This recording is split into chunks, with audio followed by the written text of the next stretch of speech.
Assalamualaikum warahmatullahi wabarakatuh.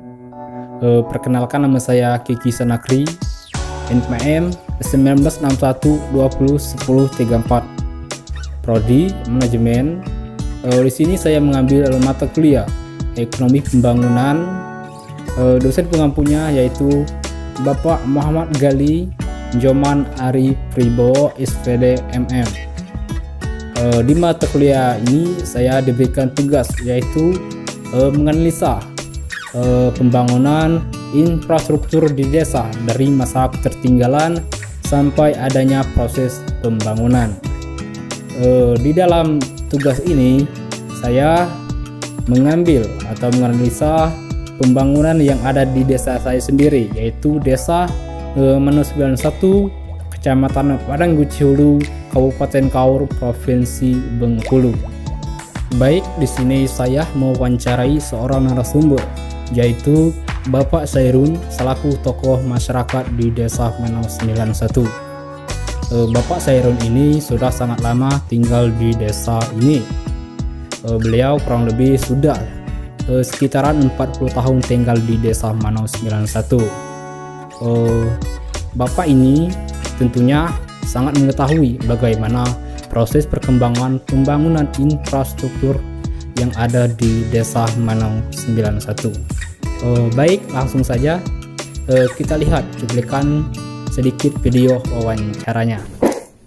Assalamualaikum warahmatullahi wabarakatuh. Waalaikumsalam warahmatullahi wabarakatuh. Sebelumnya perkenalkan, nama saya Kiki Sanakri dari Universitas Muhammadiyah Bengkulu, Fakultas Ekonomi dan Bisnis, Prodi Manajemen. Sekarang saya menginjak semester 5. Baik, di sini saya ingin mengetahui atau meneliti sedikit tentang pembangunan infrastruktur yang ada di Desa Mano 91 ini, Pak. Baik, untuk pembangunan tersebut, apa yang telah dibangun dalam beberapa belakangan ini, Pak? Yang dibangun yang pertama gang desa. Oh, gang desa. Gang desa, siapa yang membangun gang desa tersebut, Pak? Gang desa ini dibangun secara swadaya masyarakat. Baik. Kenapa gang desa itu perlu dibangun di desa kita ini, Pak? Karena akan membuka akses untuk perluasan Desa Mano 9 ini. Baik. Bagaimana tanggapan dari masyarakat? Apakah ada masalah dari proses pembangunan gang desa tersebut, Pak?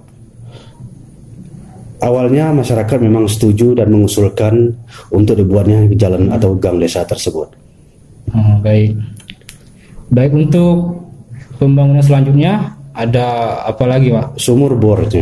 Baik, sumur bor. Sumur bor itu siapa yang membangunnya, Pak? Ini masyarakat sepakat untuk mengusulkan sumur bor tersebut ke pemerintah daerah. Sumur bor itu dibangunnya itu kapan, Pak? Lebih kurang di tahun 2000-an. Tahun 2000-an ya. Jadi reaksi masyarakat apabila telah terjadinya pembangunan sumur bor itu gimana, Pak? Masyarakat cukup positif menanggapi adanya atau pembuatan sumur bor tersebut. Baik. Selanjutnya ada apa lagi, Pak, pembangunan yang ada di Desa Mano 91 ini? Ini terkait dengan sanitasi, yaitu WC umum. Baik, WC umum. WC umum itu dibangun pada tahun berapa, Pak? WC umum itu dibangun setelah 2 tahun lebih kurang pembangunan sumur bor tersebut. Oh, berarti baru-baru ini ya, Pak, dibangun itu? Baru-baru ini. Oke. Untuk pembangunan WC umum tersebut, siapa yang membangunnya, Pak? WC umum ini dibangun secara swadaya masyarakat. Oke, apakah ini WC umum itu cukup bermanfaat bagi masyarakat desa kita, Pak? Sangat bermanfaat. Baik, untuk pembangunan selanjutnya ada apa lagi, Pak? Pembangunan berikutnya yaitu gudang desa. Oke, gudang desa. Gudang desa itu kapan dibangunnya, Pak? Kalau gudang desa itu secara kebetulan di tahun 90-an tuh. Jauh-jauh betul sudah terdiri itu. Untuk pembangunan gudang desa tersebut, siapa yang merencanakan atau memberi inisiatif untuk pembangunan desa tersebut, Pak? Gudang desa ini diinisiasi dalam musyawarah desa. Secara kebetulan mereka memang menghendaki dibangunnya gudang desa tersebut. Oke. Baik Pak, mungkin cukup itu wawancara dari saya. Atas waktunya saya ucapkan terima kasih banyak kepada Bapak. Sama-sama. Baik, itulah sedikit cuplikan video wawancaranya. Di luar video wawancara tersebut, saya tentunya sudah banyak menanyakan mengenai proses pembangunan infrastruktur yang ada di Desa Manau 91. Baik, selanjutnya saya akan menjelaskan macam-macam pembangunan infrastruktur yang ada di Desa Manau 91. Baik, pembangunan yang pertama yaitu gang desa. Gang desa ini pertama kali dibangun pada tahun 2005. Yang menjabat kepala desa pada waktu itu adalah Bapak Rudi Amlan. Bapak Rudi Amlan menjabat kepala desa selama 2 periode atau 10 tahun. Pada waktu itu, jalan desa atau gang desa di Manau 91 masih tanah, sehingga apabila hujan turun, jalan tersebut tentunya banyak yang berlumpur.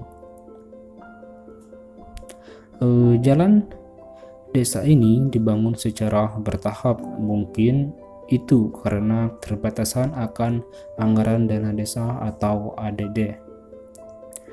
Seiring berjalannya waktu, alhamdulillah sekarang jalan-jalan di Desa Manau 91 ini sudah dibangun semua. Masyarakat tentunya sangat bersyukur dan terima kasih dengan dibangunnya jalan ini. Jalan ini sangat banyak memberi nilai positif di masyarakat. Salah satunya yaitu dapat memperluas akses di desa. Pembangunan selanjutnya adalah sumur bor. Sumur bor ini dibangun pada tahun 2000. Yang mendirikan bangunan ini adalah pemerintah daerah. Pada waktu itu, masyarakat mengalami kekurangan air karena dilanda musim panas selama 9 bulan. Dengan kejadian peristiwa tersebut, masyarakat setuju mengusulkan kepada pemerintah daerah untuk dibangunnya sumur bor di Desa Manau 91. Dengan dibangunnya sumur bor ini, masyarakat sangat senang dan banyak berterima kasih kepada pemerintah daerah.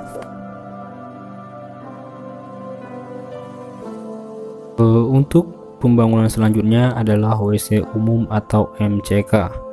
WC umum atau MCK ini dibangun pada tahun 2018. Pembangunan WC umum ini didirikan menggunakan anggaran dana desa atau ADD. Yang menjabat kepala desa pada tahun 2015 sampai 2021 yaitu Bapak Ismanto. Dibangunnya WC umum ini karena masih adanya masyarakat yang belum memiliki WC di rumahnya. Dengan dibangunnya WC ini, masyarakat sangat senang dan berterima kasih kepada kepala desa. Dilihat dari kebersihan WC tersebut itu sangat minim, mungkin karena banyaknya masyarakat yang menggunakan WC tersebut sehingga kebersihannya itu tidak terjaga dengan baik. Menurut saya, agar WC umum tersebut dapat terjaga kebersihannya, yaitu dengan mengadakan petugas kebersihan yang dimana petugas tersebut akan digaji oleh kepala desa yang dananya berasal dari anggaran dana desa atau ADD. Pembangunan selanjutnya adalah gudang desa. Gudang desa ini dibangun pada tahun 92, di mana yang menjabat kepala desa pada saat itu adalah Bapak Rudi. Bapak Rudi ini menjabat selama 2 periode. Gudang desa ini dibangun berdasarkan musyawarah desa karena pada kala itu alat-alat desa tidak mempunyai tempat yang layak di dalam penyimpanannya, sehingga alat-alat atau barang-barang desa seperti kursi, meja, dan lain-lain mengalami panas dan kehujanan, sehingga alat-alat tersebut tidak akan dapat bertahan dengan lama. Untuk biaya pembangunan gudang desa itu yaitu berasal dari iuran masyarakat. Sekarang gudang desa ini mengalami perehapan hampir 100%. Itu mungkin karena faktor umurnya sudah cukup lama, sehingga bangunan gudang desa ini sudah tidak layak digunakan karena bangunan ini sudah ada yang rusak seperti atap, lantai, dan lain-lain. Perehapan gudang desa ini dilakukan atau dilaksanakan pada tahun 2017 yang dananya pun berasal dari anggaran dana desa atau ADD. Di luar video wawancara yang saya tampilkan tadi, di desa saya masih ada bangunan lain, yaitu balai desa. Balai desa ini dibangun pada tahun 2003. Bangunan ini sudah ada sedikit mengalami perbaikan karena sudah adanya kerusakan di bagian lantai, dinding, dan lain-lain. Itu semua mungkin karena faktor umurnya yang sudah cukup lama. Dibangunnya balai desa ini karena melihat apabila ada acara desa seperti musyawarah desa, sosialisasi, dan lain-lain, masyarakat desa Manado satu tidak memiliki tempat tertentu atau tempat yang layak. Maka dari itu didirikanlah bangunan balai desa tersebut. Masyarakat tentunya sangat mendukung di dalam pembangunan balai desa ini. Dengan didirikannya balai desa ini, masyarakat tidak perlu lagi pusing atau bingung ketika ada kegiatan musyawarah desa, sosialisasi, dan lain-lain. Selanjutnya ada lampu jalan. Lampu jalan ini dipasang atau didirikan pada tahun 2020.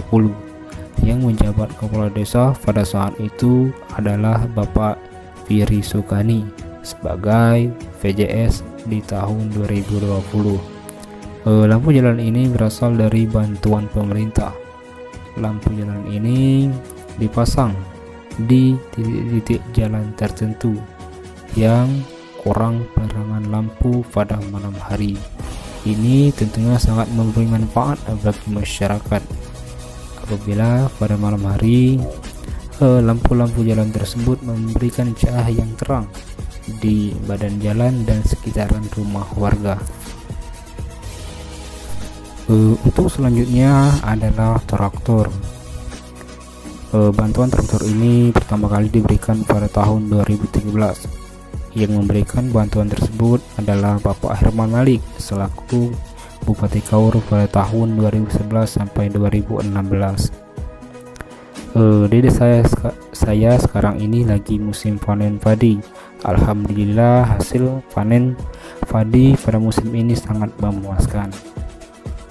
Sebelum adanya traktor, masyarakat membajak sawahnya dengan menggunakan cangkul, sehingga membutuhkan tenaga yang ekstra dan waktu yang cukup lama, bahkan berminggu-minggu. Dengan adanya traktor ini, masyarakat itu sangat terbantu karena dengan adanya bantuan ini, masyarakat sekarang dapat dengan cepat dalam proses membajak sawahnya.